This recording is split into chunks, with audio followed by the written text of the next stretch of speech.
The US military wants to build a space radar park in a Welsh national park. No, that's not a joke. According to the UK government, the Deep Space Advanced Radar Capability, or DARC, very catchy, would be deployed by the US military to, quote, detect, identify, and track objects in Earth's orbit, including satellites, space debris, and asteroids. The development would put 27 radar dishes overlooking the UK's only coastal national park. Here's the official line about why the installation needs to be built.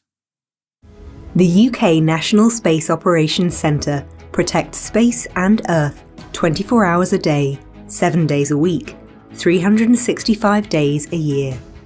Our combined civilian and military operations teams track objects that might impact Earth, prevent satellite collisions, monitor hostile threats, enable missions and more to ensure space remains safe, secure and sustainable, now and for future generations. Making safe and sustainable space. How do you make space sustainable? I mean, it's pretty sustainable. The planet's 5 billion years old. Pretty sustainable. I'm pretty sure it'll sustain long after we're gone. The dark dishes would certainly be conspicuous.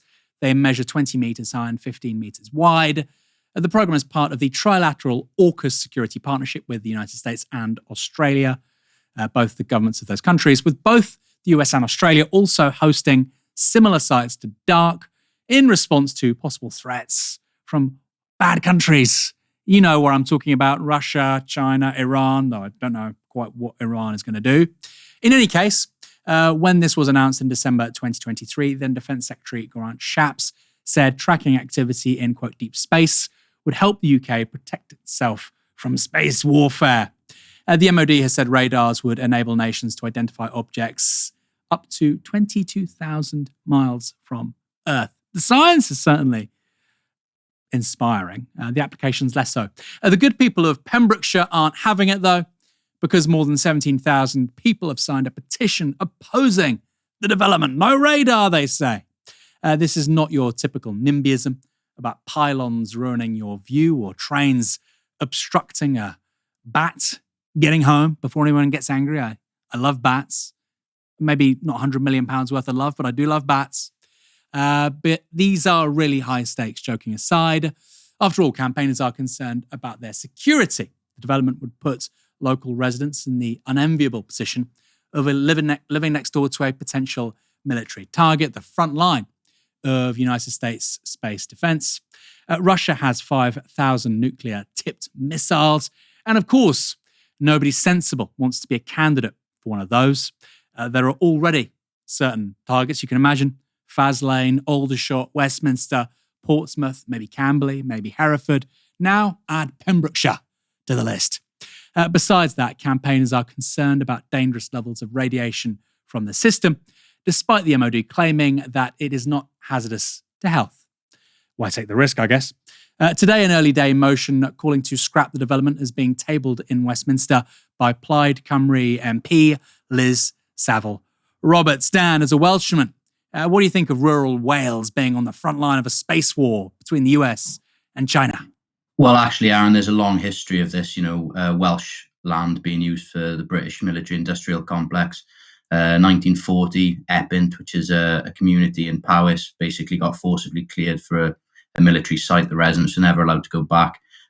Today, huge amounts of land in Wales are given over to British military training areas. You've got obviously the Brecon Beacons, which is used for special forces selection. You've got Castle Martin Ranges in Pembrokeshire, which sort of overlooks the beautiful Pembrokeshire coastline. You've got RAF Valley in Anglesey. This is one of Wales's functions. In the British economic system, it functions as a place, just as a space, a military, basically a large military training area where you can do adventure training for the troops. And obviously the Welsh government have obviously bought into this Faustian pact with successive British governments, whether they're Tory or Labour. Welsh government representatives are always at international arms fairs, sort of selling Wales as a place to come and do business, invest. I mean, it's not just space. Obviously there's armaments that are produced all across Wales and South Wales valleys.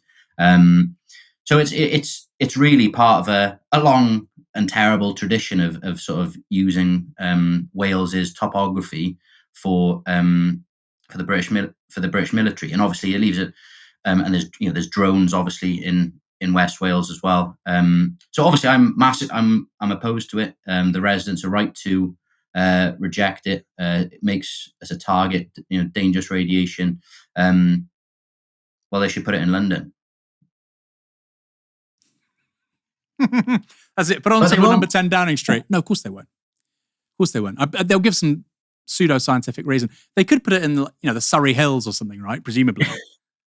Yeah, absolutely. But there's obviously a very strong pacifist tradition in Wales. I mean, I don't think it's particularly well known in the British mainstream, but a long history of sort of anti-militarism related to the Welsh nonconformist tradition. Huge amounts of non-violent activism, sort of protesting against these sites within Plaid Cymru, within Cymdeithas y Cymoedd, the peace movement. Very big tradition of sort of resisting militarism in Wales. And this stuff has really insidious effects. I mean, my own research into sort of military recruitment in sort of schools and places in South Wales sort of shows really that the more militarized an area is in terms of troop buildups, in terms of military factories, basically leads to the normalization of sort of military careers and young Welsh people who now have no work in places like Batol, but are obviously probably going to be funneled into the British war machine. So it's all it's quite depressing stuff on today's show, actually.